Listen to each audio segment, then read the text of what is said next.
Boa tarde, galerinha do quinto ano, tudo bem com vocês? A nossa aula de ciência de hoje, nós vamos rever um pouquinho sobre o solvente universal que nós estudamos, vamos ver o que nós estudamos nessa unidade, depois vocês vão corrigir a atividade, responder a atividade, certo? Referente a esta unidade, que é uma revisão da unidade que nós estamos concluindo. Falar sobre o solvente universal. Vocês já sabem que a água é conhecida como solvente universal, por ter uma propriedade muito importante, né? Ela é capaz de dissolver grande variedade de substâncias, como sais minerais, proteínas, açúcar, por exemplo.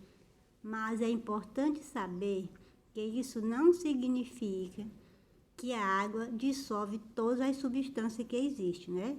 Você já sabe que a água dissolve um grande número de substâncias, mas tem substâncias que a água não dissolve. As substâncias se dissolvem na água. Se colocarmos uma colher de sal no copo cheio de água, por exemplo, o sal dissolvido na água fica invisível. Se experimentarmos a água, é possível perceber o gosto e verificar que o sal ainda está lá. Só que a gente não consegue visualizar, né? Mas ele está dissolvido. Mas como você viu na atividade da página 109, há substâncias que não se dissolvem na água. É o caso do óleo de cozinha, da areia, né? Elas são chamadas de substâncias insolúveis na água. Você vê que a água e o óleo, né? A água e a areia não se dissolvem, né? Então, você viu aí que a água é chamada solvente universal, né? A água é considerada solvente universal, mas não dissolve tudo, né? Existem algumas substâncias que são insolúveis na água, como exemplo, o óleo, né? A areia, certo? Então, a solubilidade da água. A solubilidade é uma propriedade da água, quer dizer, que a água dissolve um grande número de substâncias. O sal, o açúcar são solúveis na água, quer dizer, que são substâncias solúveis. Já o óleo de cozinha, a areia são substâncias insolúveis.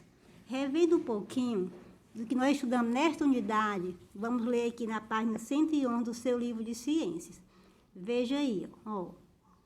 A camada de ar que envolve a Terra é chamada de atmosfera, não é isso?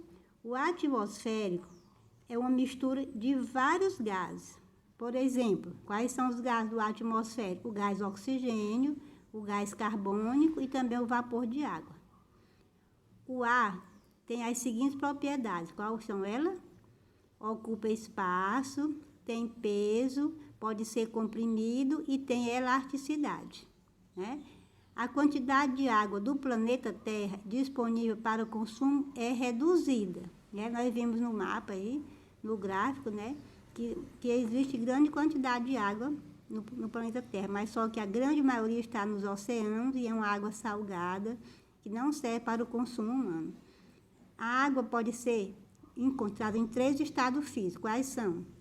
O sólido, o líquido e o gasoso. Não é isso? Os 3 estados físicos da água. As mudanças de estado físico podem ter nome específico. Solidificação, que é solidificação, é a passagem do estado líquido para o sólido. Quando você coloca água no congelador, ela vai sofrer a solidificação. O que é a fusão? É a passagem do estado sólido para o estado líquido. Quando você tira o gelo do congelador, deixa em cima da mesa, ele vai sofrer a fusão. E o que é a vaporização? Quando passa do estado líquido para o estado de vapor. A roupa no varal, a água dos rios, né? Também o vapor da panela. A condensação é quando passa do estado gasoso para o estado líquido, que ocorre nas nuvens, né? Quando o vapor chega lá na atmosfera a uma certa altura, lá é mais frio, vai ocorrer a condensação, vai passar do estado gasoso para o estado líquido. Então, nas nuvens, a água está no estado líquido. Na natureza, a água passa continuamente por um processo chamado ciclo da água. Nesse ciclo, que nunca para, a água passa de um estado físico para o outro. Os reservatórios que fornecem a água para a população são chamados de mananciais. Muito bem. As estações de tratamento de água são chamadas ETAs. Tornam a água potável, que a água potável é água livre de micro-organismos, de impurezas, água boa para o nosso consumo. Depois de usada a água, forma-se o esgoto, que deve ser tratada nas estações de tratamento de esgoto, são os ETs. Algumas substâncias são solúveis em água, que nós vimos o sal, o açúcar, e outras são insolúveis, como o óleo, a areia, certo? Então, aí foi uma revisão daquilo que nós estudamos nesta unidade.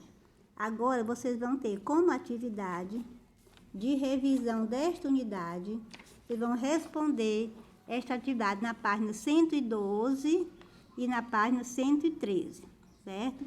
Responda a atividade e envie para a tia corrigir e estar ali avaliando, certo? Tem um pouquinho aqui, ó, umas questõezinhas que eu vou fazer aqui, uma perguntinha para vocês. Vamos lá.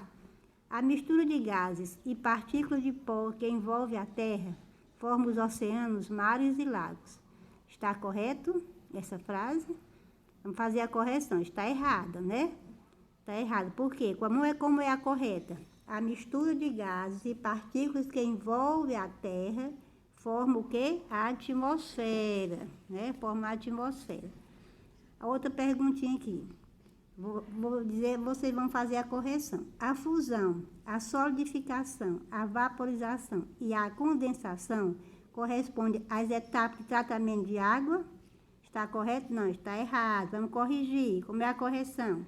A fusão, a solidificação e a vaporização e a condensação corresponde o quê? Às mudanças de estado físico da água. Muito bem.